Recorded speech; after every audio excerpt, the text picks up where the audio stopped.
Yep. Chat. Live chat. All right.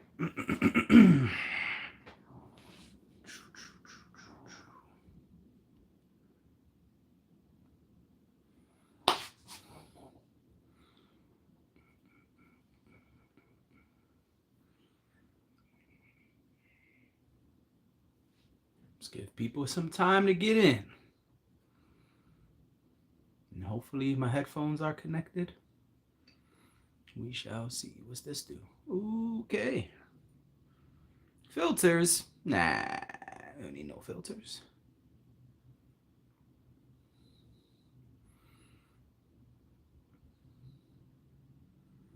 All right, people coming in. What up, what up, what up?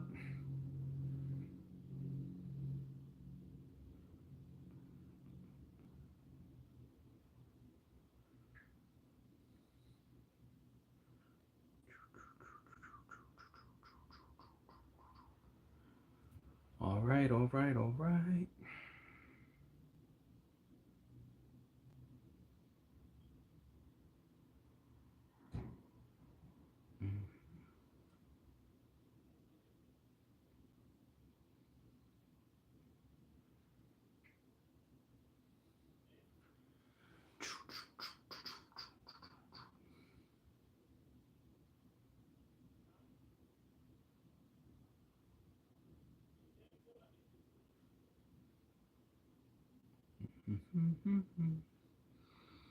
Give cats a few minutes to roll on in.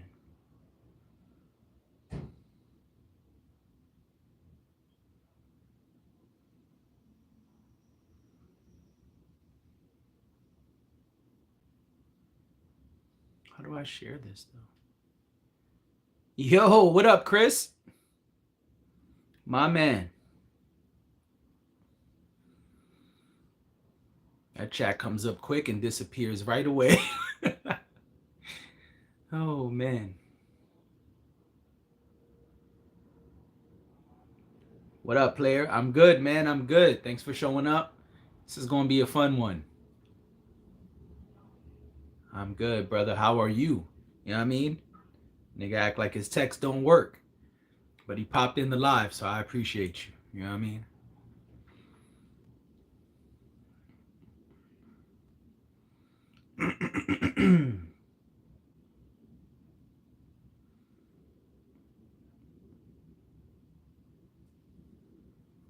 Okay. Been all over the place. You and me both, brother. We definitely got to catch up after the pod or some point this week. Lots of stuff going on to catch up and kick it about.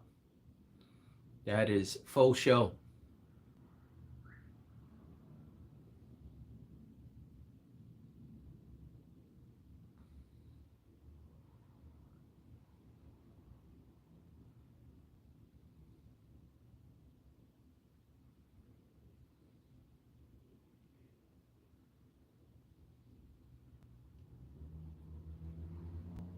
Just throw this in the channel here. Let people know.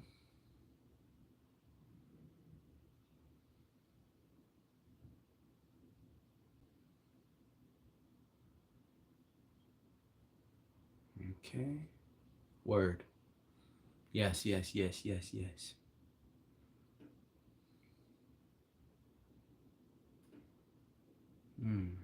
How do I share this from the phone, though? I guess I just shared a channel. Probably the best way. Oh, yeah, because it says live as soon as I get on. So I just share that. Bam.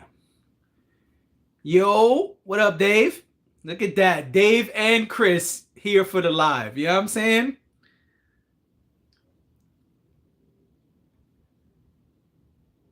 Squad is here tonight.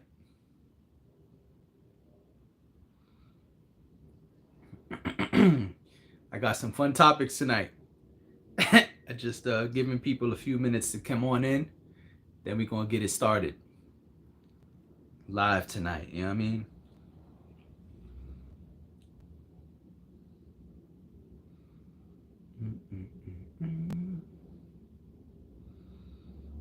Yo, real quick though, did y'all see Katt Williams on Joe Rogan by any chance? And also, how do I sound? I got my headphone in. I mean, I guess y'all can hear me because y'all are responding, but I just want to know how the sound is sounding. You know what I mean?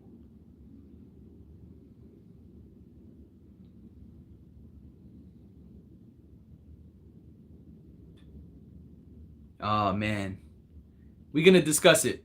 Katt Williams and Joe Rogan is one of the topics tonight. I just was curious if anybody saw it. Why, thank you, sir.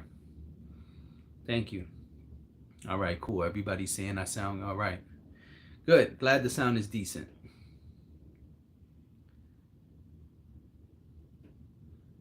I watched 30 minutes. They got deep. Yeah.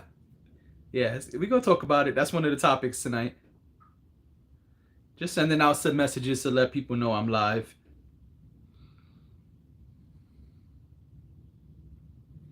And we're gonna get the pod started in just a few minutes.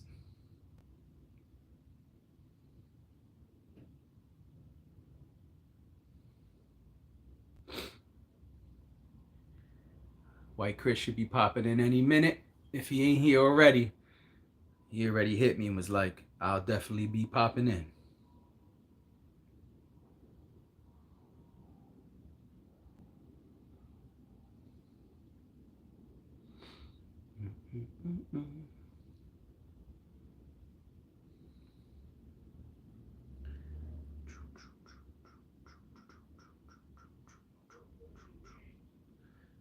All right.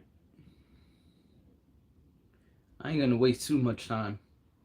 I don't want to keep those of you who are here waiting. You know what I mean? I appreciate y'all being here, holding me down. I don't want y'all to have to wait 8 years for a pod. You know what I mean?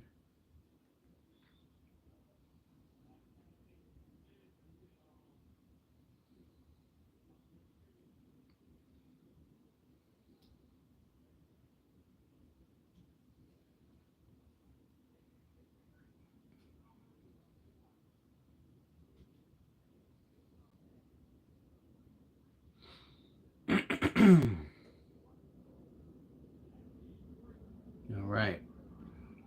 Boom. Boom.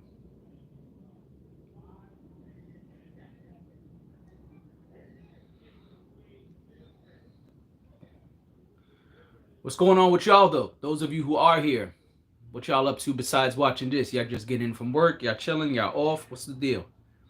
Talk to me in the chat while we wait for some people.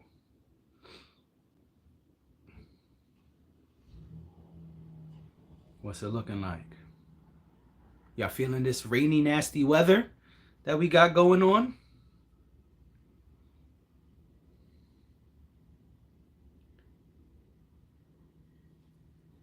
Let me see. Make sure this is set to all messages. Yeah. Live chat. Okay, yep. All right.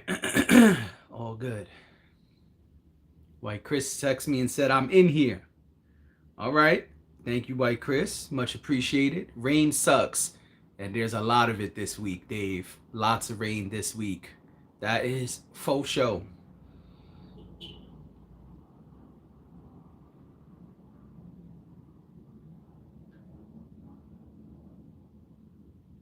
Hey, White Chris said he's watching it on the Xbox. That's a fly guy right there.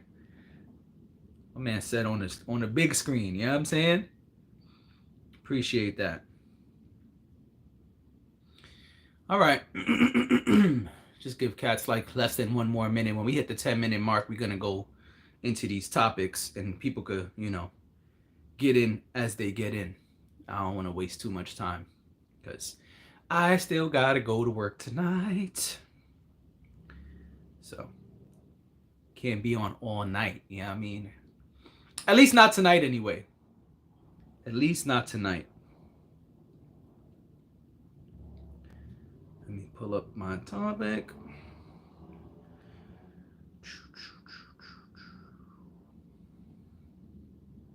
Oh man, are there any Apple users in here? Y'all might be mad today. Apple users might be upset today. Are you any Apple users in here? Throw it in the chat if you're an Apple user. Disclaimer, you might be mad this episode. Apple users, some beef going on. We're going to talk about it. Let me see. Apples, put an apple in the chat. All right. I'm ready to get started. Okay, and only Android. That's right. You know what I'm saying? Nah, I'm sure there's somebody in here got an Apple device. But let's get it started. So this here is Weeknights. We're going live again today. Today is just me. Uh-oh. Oliver, iPhone. Oh, yep. That's right. Dr. Jero. What? I don't even know what that means.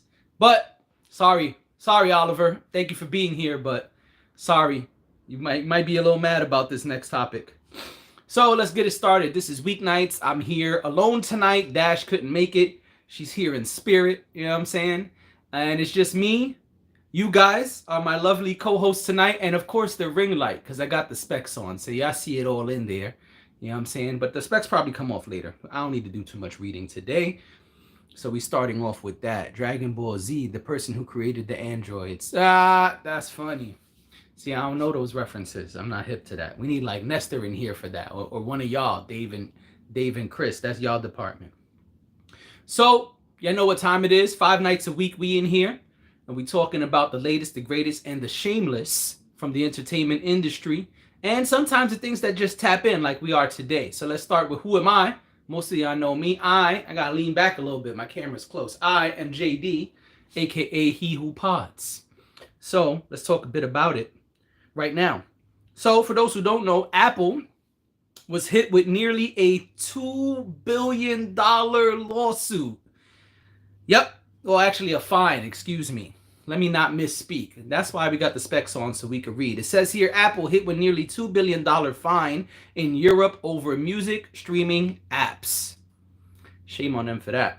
It says here, the European Union has imposed nearly $2 billion in fines on Apple, marking a significant move by the EU's antitrust authority against the tech giant. This decision stems from a lengthy investigation into Apple's App Store practices, specifically regarding the distribution of music streaming apps. The European Commission found that Apple had set unfair rules for developers, effectively limiting their ability to inform users about alternative subscription methods outside of the Apple ecosystem. Basically, forget about all those other apps, rock with us and nobody else. That's pretty foul.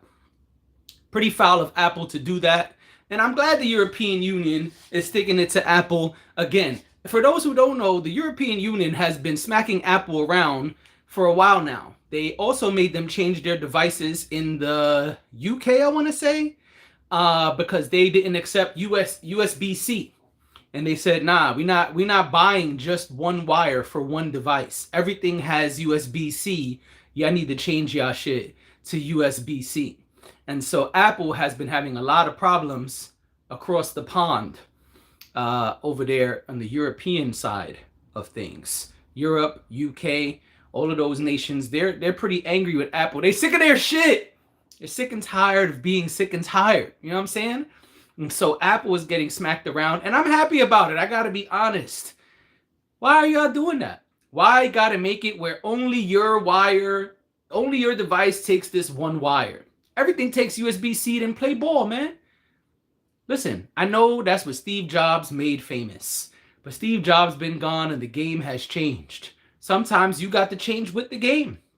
And so Apple has to acquiesce to these things. And also Apple, yeah, we know the iTunes store and iTunes Music was the original for a lot of this stuff, but the game has changed. Now you got Spotify. Napster is actually legal and has their own streaming platform. You got Amazon Music. There's all of these other apps that are available, and you can't shun these apps and simply just say like, nah, sorry, we're not going to let you download any of their stuff. We're going to make sure our stuff is always in the front, always in front of your face, and we're going to push their stuff way down to the bottom and make it hard to find.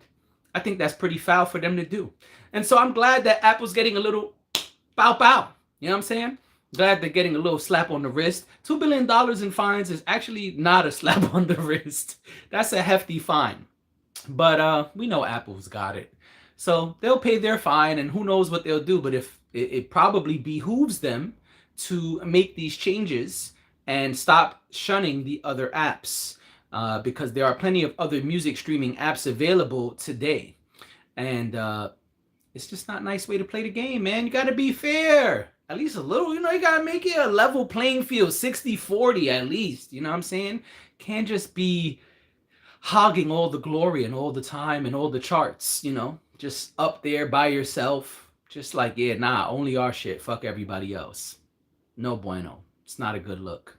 And so that's that. Apple's in trouble, and I'm happy about it. Android users unite.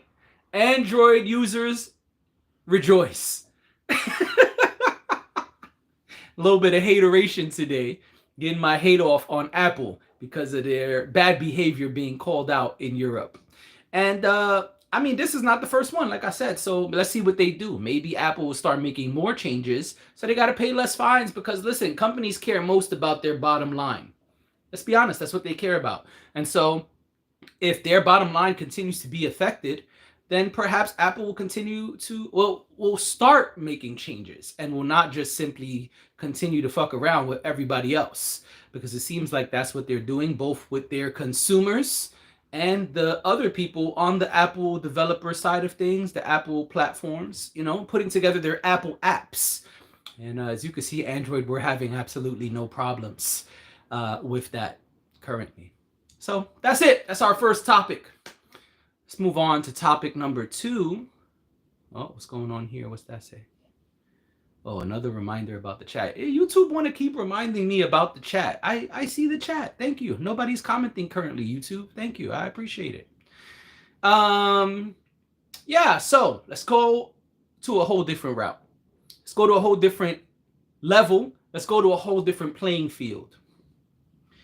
Well, Katt Williams has taken the world by storm this year. For those who don't know, Katt Williams, we all know, was on Shannon Sharpe, and that interview is above 60 million, even though it's been out about a month or two. Broke the internet, and then he tried to follow up with some of the things he spoke about, right? They said that we don't really believe the fact that he could run a 4.4 and all this other stuff. And he put out some videos of him running top speed up and down the basketball court. Made sure to show y'all his time. He put his phone up on the screen. And yeah, he's been trying to make sure that he challenges the things that people have been saying, or rather that he responds to the people challenging the things that he's saying. And so Katt Williams, but he did it though. LOL was funny. Yeah, Katt Williams did. He did show on the court him running back and forth. I don't know if the basketball court is a good measuring stick for that, though, because usually the 440 thing is done on a football field. So I don't know if the measurements are the same. That was my only question. But he's making sure that he comes out and shows people, hey, I could do the things that I say I could do.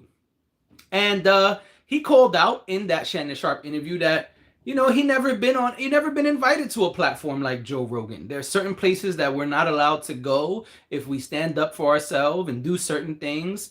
And it seems like Joe Rogan and his people heard that, and they invited Katt Williams up there. And it's only been out a couple days. It came out on Thursday, and it's currently at 11 million views. 11. Once. It is 3 hours long, first of all. So he gave y'all 3 hours on Shannon Sharpe, and now another 3 hours on Joe Rogan. And if that wasn't interesting enough, well, then the topics were. Because for these topics, it was a bunch of stuff that you probably didn't expect. This was not the same as the Shannon Sharpe interview. This was not, I'm going up there to air out my grievances. This was a Joe Rogan episode. It just happened to be that Katt Williams was there. Once again, Katt Williams did run the show. Most of the talking was done by Katt Williams. He was running circles around Joe Rogan, kind of. It was really interesting to see that Joe Rogan was kind of in his lane, but he got outdone by Katt, so to speak. Because when things were being brought up, Katt was like, oh yeah, look this up. Look that up. At one point, Joe Rogan is like, is this just the weed talking? Is this marijuana smoke that's informing these conversations? He's like, well, let's see. Have your people look this up. And he turned to the guy, he's like, hey, look this up.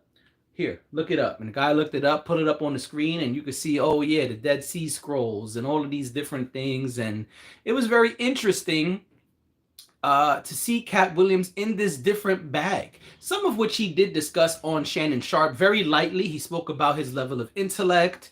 He spoke about how many books he reads on a regular basis. He spoke about his religious upbringing. And so a lot of those things specifically did trickle into the Rogan interview. They kind of dominated the Rogan interview, to be honest, which was interesting because there was no talk about comedians. There was no talk about, like, you know, the grievances with Hollywood or people really wearing dresses. Those things came up for like 2 seconds. It was very, very short, one sentence conversations, basically. The bulk of this was aliens, history, religion, and intellect. Oh, and the one thing he did do is he did address the haters like Dash, and I wish Dash was here because we did speak about it, and Dash had some not nice things to say. Shout out to Dash, even though I'm kicking her back in currently. But Dash was hating on Katt Williams. She said that she heard people break down the whole thing about being able to read 1,000 books or whatever the number was, and that he'd have to read like 8 books a day or some crazy shit. And, like, you know, it doesn't seem possible. And Katt Williams heard Dash and everybody else, and he responded. And he broke that down too. He said from the age of like 8 to 12 years old, I think it was, he wasn't allowed to go outside and play. He wasn't allowed to watch TV. He wasn't allowed to do anything but read. And so all he did was read. He speaks about how sometimes the books he was reading, even though they were very large books for someone of 8 to 12 years old, that sometimes he would get a book that needed another book to kind of cross-reference the things that he was saying. So he would get a book and then say like, oh, okay, page 12 is referencing something that he's not really sure about. He'll go get the book about that. And now he's got 2 books and he's simultaneously going back and forth between the 2 books. So really, he probably read more than that because he needed kind of an index or resource to go back to kind of make sense of the things he was reading, because at that young age, his mind, although he was very smart, couldn't fully understand everything he was reading. And the example he gave was like the Three Musketeers. He said, Three Musketeers kind of threw me off when I read it. I actually read it like 2 or 3 times because at that young age, I was like, wait a minute, did this really happen? Because they're giving some very intricate details in this 250-page book, but I'm not sure if this is what really happened. So, yeah, so he addressed that. But most of this interview was about aliens, religion, and history.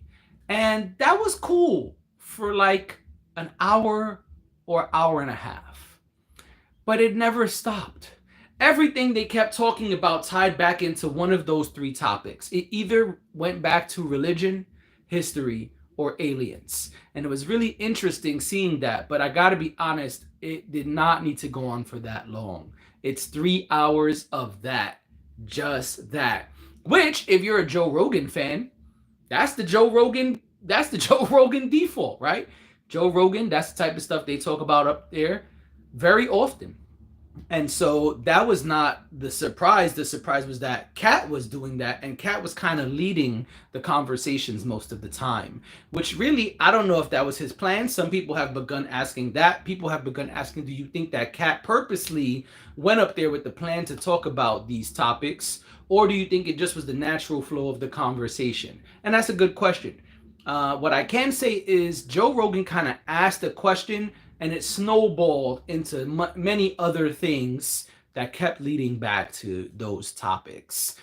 And so Katt Williams is speaking about religion, and a lot of it, how he, you know, grew up religious and read the Bible, but later went on to read about all of these different religions and all of the things that the religions are saying. If you pay attention, he speaks about history. If you look back certain points in history, it's clear that civilization was much more advanced. David says, I think everyone is looking for Katt to give them a Shay interview, but I don't think Katt likes to do, oh, but you think like Katt likes to be unpredictable.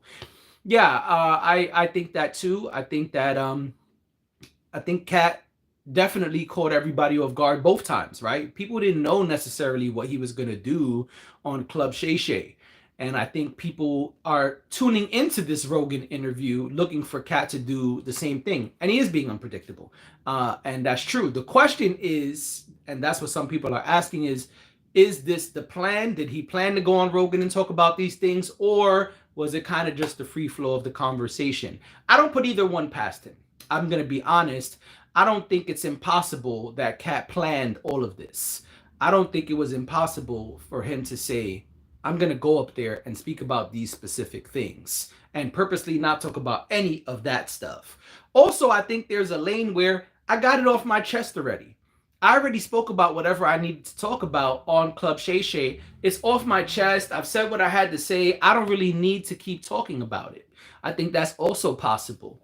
And Katt likes a challenge. I think it's possible Katt went up there and thought, I'm going to talk about all the shit they talk about on Rogan. I think he did his research about Joe Rogan podcast and came with the knowledge.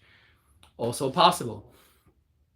Oh, another one. I think he may have an idea to throw people off, but he just free flows after. All possibilities. Y'all are killing it in the comments. I appreciate that.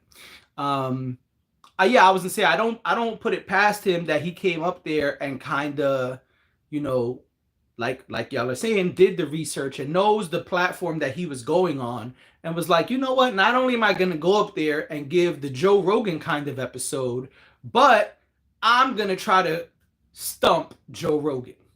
And it was really interesting. At one point, and maybe I'm wrong, but at one point it kind of looked like Joe Rogan got contact high. His eyes were really big, and he just like, what? Really?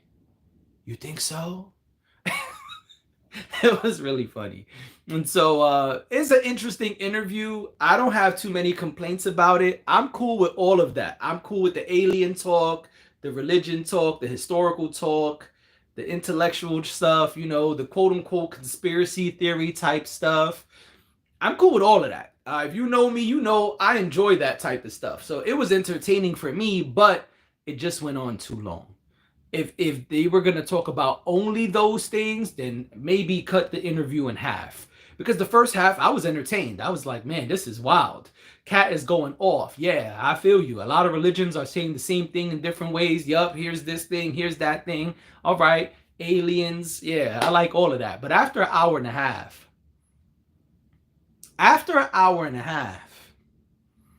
Dr. Umar style, one more time. After an hour and a half, enough was enough. Like, player, how long we gonna talk about these same three things? Because even when they changed topics, it was like, oh, but did you hear what they're doing with cars right now? Did you hear about the fact that if you have a computer in your car, which most cars do, then they can shut down your computer from anywhere in the world? It went back to tech, history, not tech, it went back to history, aliens. It's like, all right, fam, everything is gonna lead back to this. All right. And all right, listen, if that's what you like, then that's what you like. Cool. But 3 hours is too much. It's way too much. Sometimes it's like, all right, know when to draw the line and move on. And that's what I'm going to say. I'm going to move on because I don't want to bore y'all with 3 hours either. And I ain't got 3 hours for y'all. So what else we got?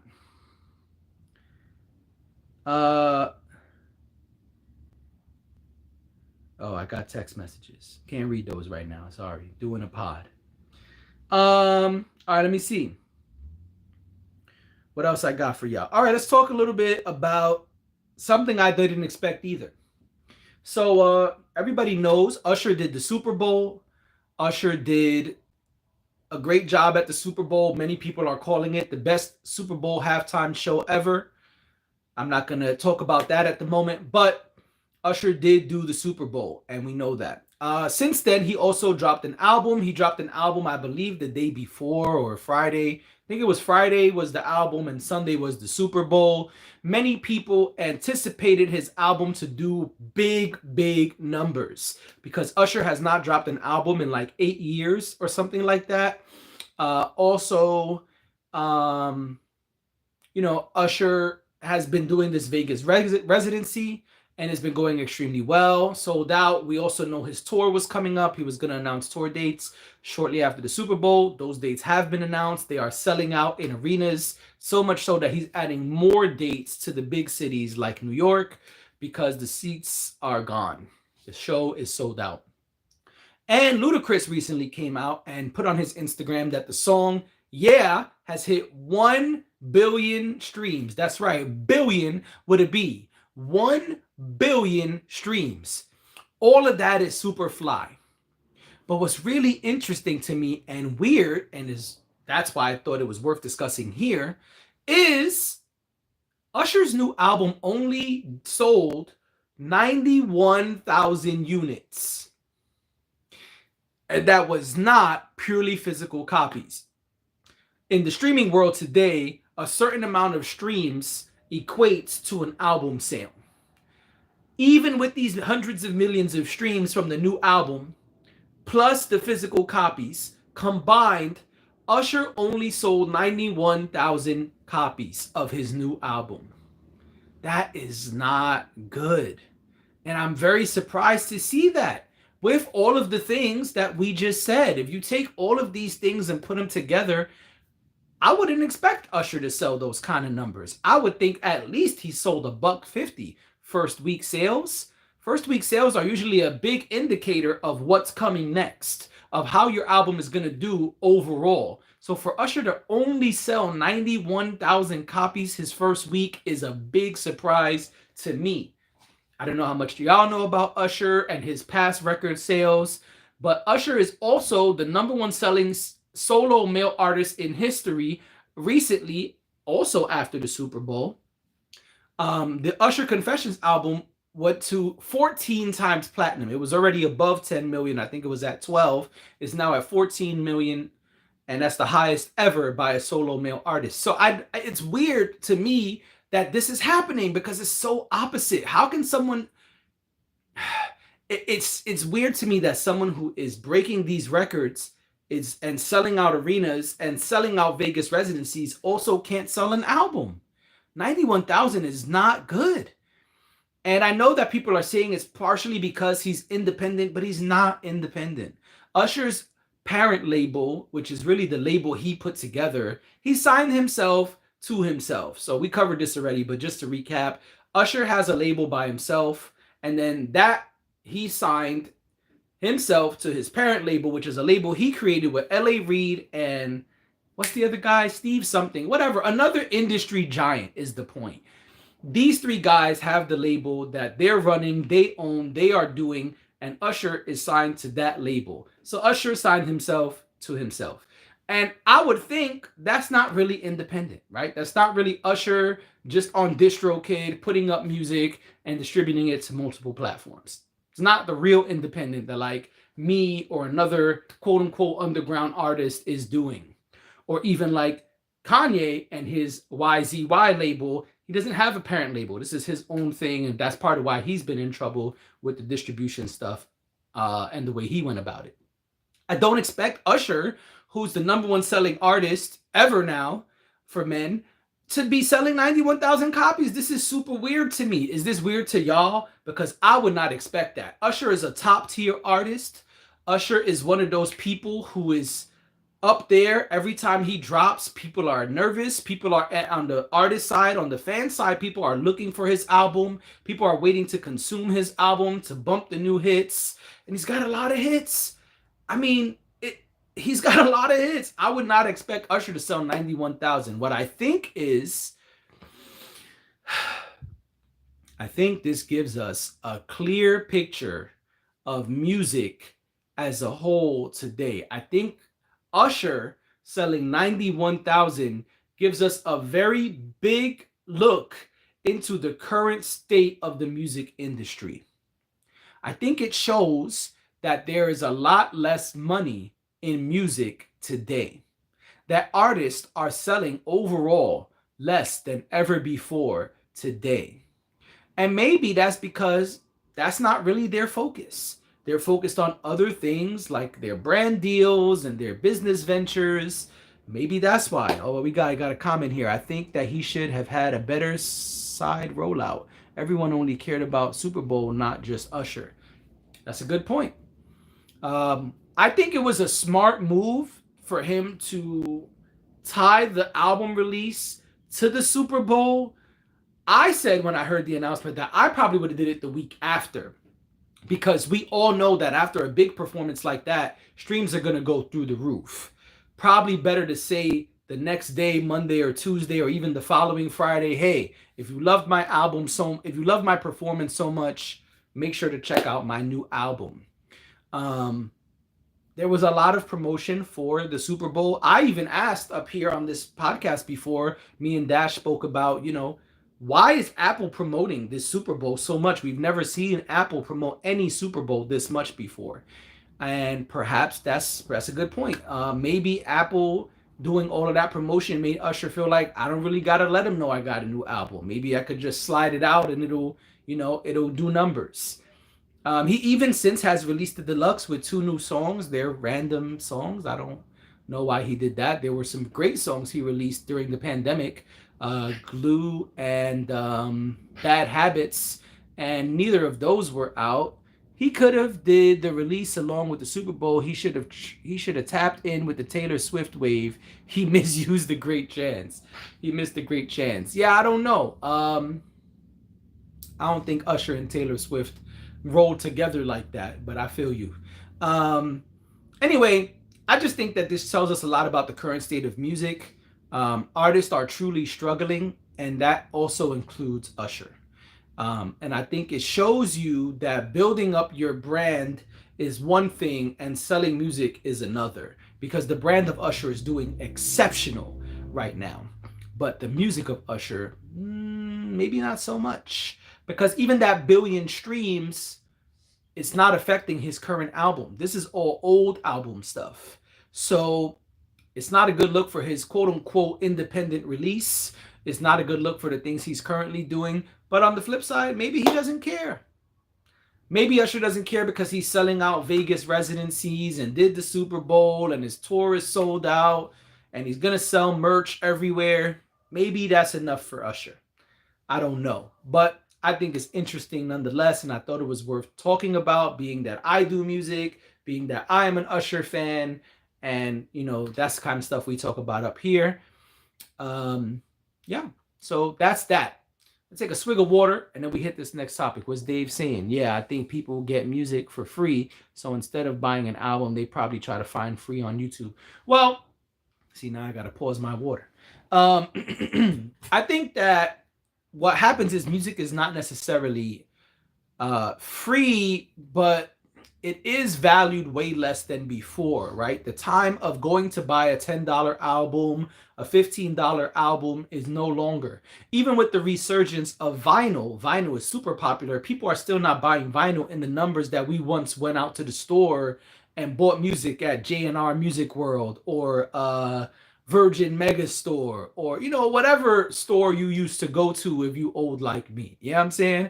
We all would wait online and rush after school and cut school to go buy the latest album from whatever artist you like, whether that was Usher or Jay-Z or whoever.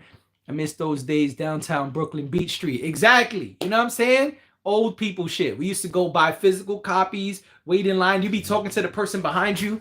Yo, man, you heard that single though? What you think? You think it's going to do numbers? But what you think is going to be the next single? You know what I mean?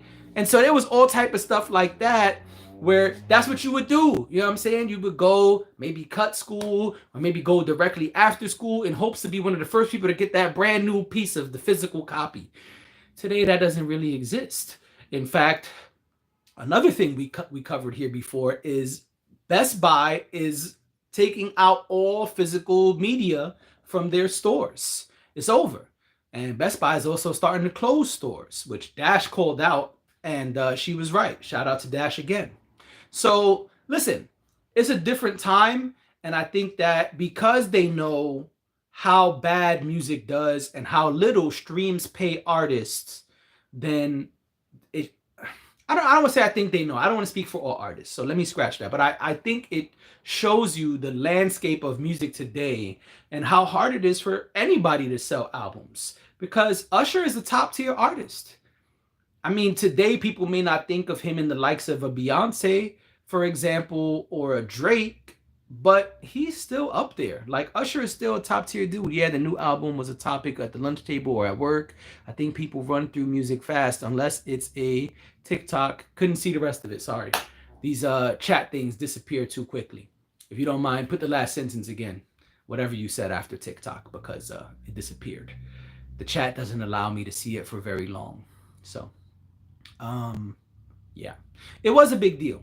But responding to the part that I did see, it was a big deal, and that's kind of dead. Today, music is consumed at such a wildly rapid rate. It's probably more rapid than ever before. And even the hottest album of the year, that doesn't really exist in the same way anymore. Now it's more like, what's the hot shit of this week, of this day? Like, music comes, they consume it, and then it's like, all right, on to the next. A lot of us call this the microwave era of music, and I've always thought that that was quite fitting because people are not truly consuming it as a meal, right? It's not something you sit with, you slow cook, and you thoroughly enjoy. It's kind of like zap, eat, next. Zap, eat, next. It's no real sitting down at the table and enjoying it, consuming it, breaking it down piece by piece, all the stuff we used to do. Yeah, I said music comes and goes. Oh, yep, I see it now. Yep. But unless there's a TikTok behind the song, it comes and goes. Yes, this is true. So yeah, I'm gonna take a swig of water, and then we're gonna hit a movie review. Got some things to talk about there. Just need a swig of the water.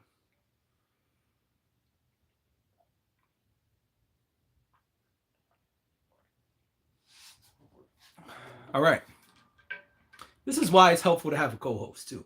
Because I could have been gulping down my water while Dash was talking just now. You know what I'm saying? But y'all are my co-hosts today. You know what I'm saying? So, what we got here? One Love. All right, One Love. I went and saw the Bob Marley movie over the weekend. I saw Bob Marley on Saturday morning after work. Yeah, Saturday morning. There was an early showing. This auditorium is pretty empty. And I said, I've been wanting to see this movie. I got some free time. Let me go see Bob Marley's biopic. And so I went and saw it. And I saw AMC's new ad before the movie starts with Nicole Kidman. That's funny. We probably talk about that when Dash comes back. But anyway, so I saw Bob Marley. I saw One Love, which is what it's called. And it was an interesting film. It was layered.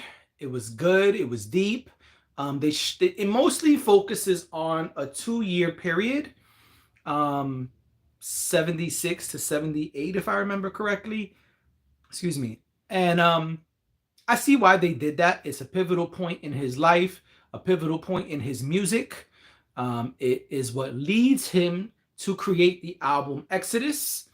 And also, there are 2 different big concerts that happened in this time in Jamaica, and also a world tour after the Exodus album came out.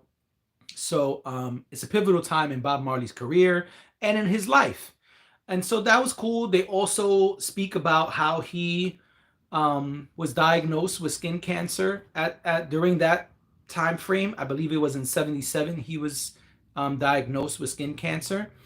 And it was an interesting film. I really liked the musical aspect. Obviously, I do music, so any movie I see where they are showing you the intricate parts of the music creation process are always super fly.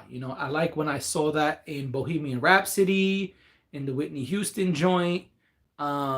This one, one of my favorite things, which is kind of more of a doc than a biopic, is the Jay-Z Fade to Black movie, where you see him going through the process of making the Black Album as an artist. Those things always touch my soul. They always really hit me deep, and they always really inspire me. A lot of times after seeing those things, I'm like, man, where's the pen? Let me grab the pen and get to work, because I'm about to get busy. And so I always get excited after I see that kind of stuff. I think it's really cool to see the creation of it, the thought process behind it, and even there were moments in the film. Oh yeah, spoiler alert for everybody who didn't see it. It's a biopic, so I don't know if I'm supposed to say spoiler alert, but just in case, because I'm about to say a lot of shit. Spoiler alert. Um, yeah, there's even these moments where you see him have his wife come and he's like, all right, tell me what you think about this. I started working on this. And there's other moments where he just busts out singing some shit and everybody's like, yo, when you wrote that, that's fire right there. Where'd that come from?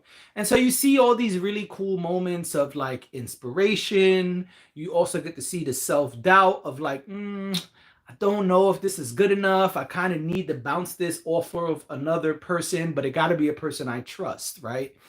So it was really cool. Truth be told, it kind of reminded me watching him put together Exodus, and the process behind that really reminded me personally of when I was doing the Expect Us project. For those who don't know, that's my most popular project. Speaks a lot about the things going on in society at that time, and about the hacktivist group known as Anonymous. And so he was kind of really inspired to get out the messages of his beliefs, his religion, and it was similar for me. I was very focused on getting out the messages and the things that were on my mind, although it wasn't religion necessarily, but the things that I felt very heavy about at the time. So for me, this was a very cool kind of experience watching Bob do some of the same things that I did in the process of creating the music. And so that was super, super cool. They also give you some flashbacks and kind of tidbits of his life as a child, his younger years, where he was part of another group who got signed to a record deal, and different things. Of course, they speak about the assassination attempt, where they came into his quote, compound of sorts or house, and they shot him and his manager and his wife. And they show that in great details. And so that was also interesting to see the way that went down, and the way that, Bob got shot and still went and did his concert that they were trying to stop him from doing. And so that was really interesting. Also, and I'm gonna get tore up for this, but I don't care.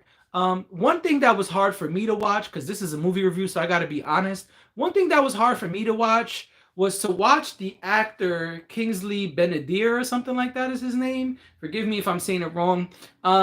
He was doing Bob Marley, he was doing a great job, but every time he performed, he looked like he was in pain. And I was like, is this dancing or what is going on? And I know this might sound like hate, this might sound funny. It's probably a little bit of both. I just was really confused. Truth be told, I was sitting there getting annoyed because they showed lots of little tidbits of him performing, and every time he performed a song, whether it was one we knew or not, or a popular one or not, it looked like he was in pain the way he was moving as the drums were playing and the horns were going and the background singers were singing. And I was like, why are they portraying Bob like this? Like, I don't even really know any of this stuff. And because I'm not the most historically knowledgeable person on Bob Marley, right? But when I saw this, I'm like, why are they letting this dude act like this? It was really hard to watch him, quote unquote, dance. It looked like he was, in pain. I was like, what is going on? Why are they doing this? Especially because we covered here that Bob Marley's family are in support of the film. They were involved in the film. And when the movie starts, one of his kids, who was it? I can't remember. But one of his kids, who's older adults and are older than me, right? But one of them comes forward and says, hey, I just want to let y'all know that we were involved in the film. I was on set almost every day, and we wanted to make sure that this movie truly had the best elements of my father, and that we really, really made sure that it painted him in the right light, but also an honest light. And I was like, his kids let him watch live Bob Marley in concert. Thank you, Dre. I'm getting to that. But I just wanted to give the context first. Because, yes, at the end of the movie, the credits roll and they show Bob Marley dancing. And I felt like, man, I'm glad I saw this movie by myself. Because I'm the kind of person, if you ever been to movies with me, when wild shit happens, I'm going to turn right to you and be like, yo, you see this? Why they doing this? Hey, why they doing that? What's up? What, you think this is cool? That's crazy right there, no? Maybe not as loud as I'm speaking to y'all, but that's what I would do in the movie. And I felt a little embarrassed, I gotta be honest, because when the credits roll, they show real life Bob Marley dancing the same way, like he's in pain. I said, man, Bob couldn't dance either, huh? And let me be clear, because I know those who are not watching this live, those who are going to see this later and be in the comments are going to say, nigga, you can't dance either. You right. I can't. I can't dance. I got a two-step. I can catch a dub. I might could do another thing or two. But that's it. I keep it simple. Back in mathematics class, they taught me KISS. Keep it simple, stupid. And that's what I do. Because I don't want to look like I'm in pain when I'm on the dance floor. But Bob looked like he was in pain. And so actually, I felt stupid when I saw the credits roll. I said, oh man, look, they're showing real live Bob dance the same exact way. I guess Kingsley did a good job, because I was just baffled. It was so distracting to see him dance this way every time. I said, man, look at Bob. Kingsley, they letting you do all type of foolishness. But apparently, that's the way Bob danced. One more thing before I go. Or maybe two things. I thought it was really cool that Bob was very centered on unity, even in fitness. Bob would wake everybody up and say, hey, let's go. We're going for a jog. And everybody would go for a jog. You see the whole squad. Even at one point, a new guitarist joined the team, joined the band. And he woke them up. Hey, man. Hey, get up. Let's go. And we going for a run. They went for a run. Same thing. Bob was real into soccer. Everybody was playing soccer. And yeah, Bob was smoking the whole movie, but Bob was also very centered on fitness, even as a group. I thought that was super fly. Yeah, Dre, that's right. Yeah, I thought that was super fly. You know what I'm saying? A lot of us have spoken about how cool it is to work out with others, how cool it is to inspire those around you to be fitness centered and work out. And to see Bob do that, I said, oh man, look at Bob. Bob ain't playing. Bob was waking cats out. They sleep. They was slumped. Bob just woke them up. Hey, man. Hey, wake up. Wake up. It's time to go.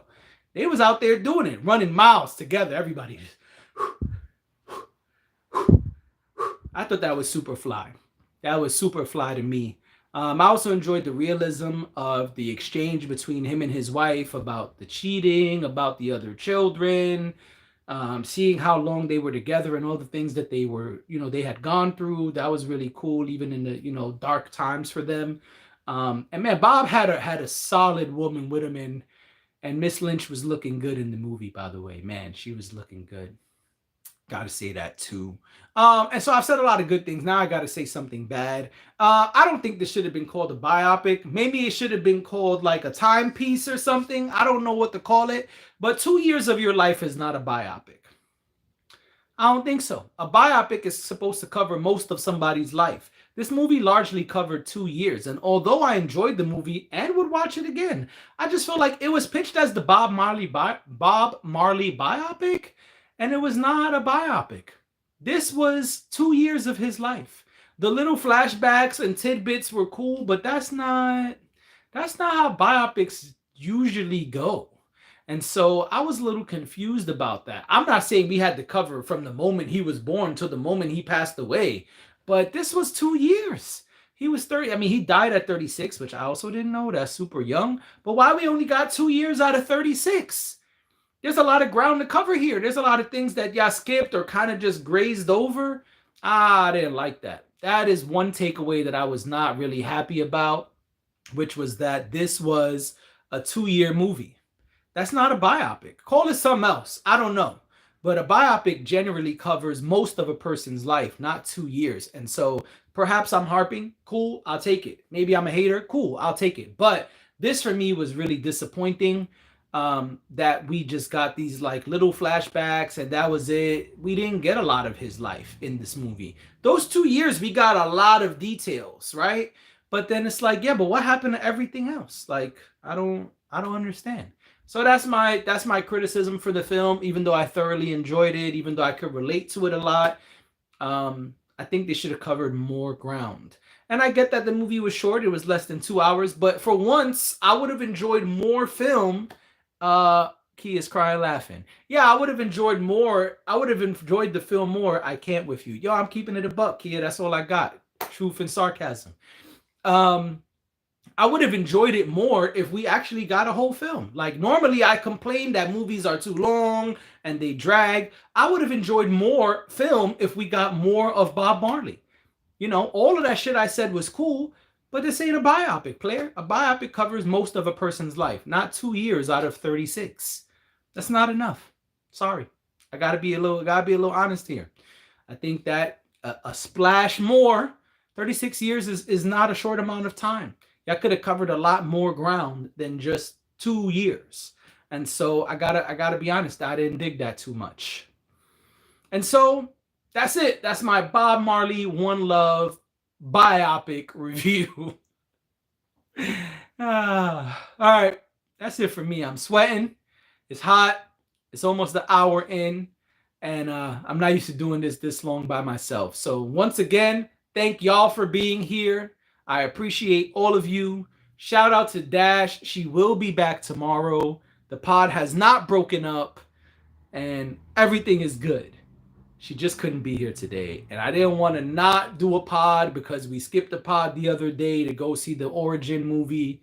I said, I'll hold down the fort and I'll go live to make it a little more entertaining. People probably enjoy that a little more. And I got to be honest, I like this live thing. It's cool. You know what I mean? They got to work on the chat thing because, you know, showing up over there, show some skin. Hey, yo, watch your mouth. You got to tip $5 or something. I ain't showing skin. What do you think? This is free? The Joker said, if you're good at something, you never do it for free. I ain't showing no skin for free, Dave. You wild out. Got to throw me some money in there. You know what I'm saying? Tip $5 at least. Sheesh. You know what I mean? I bust out in the tank top. Can't do it for free. Plus, you know, I'm kind of heavy right now. Y'all might not want to see what's underneath the sweater. It's not my best self. You know what I'm saying? Anywho, enough of the jokes. Everybody's laughing in the comments now, you see? Enough of the jokes. Like I said, everything's cool. We'll be back tomorrow. I just didn't want to miss another pod. It's called Weeknights, not every other night. And so I wanted to make sure we came and gave y'all a pod. And it's cool having y'all as the audience / other co-host member. You know what I mean? So I enjoyed the live thing. I can't speak for Dash, but I like the live thing. I like the engagement piece.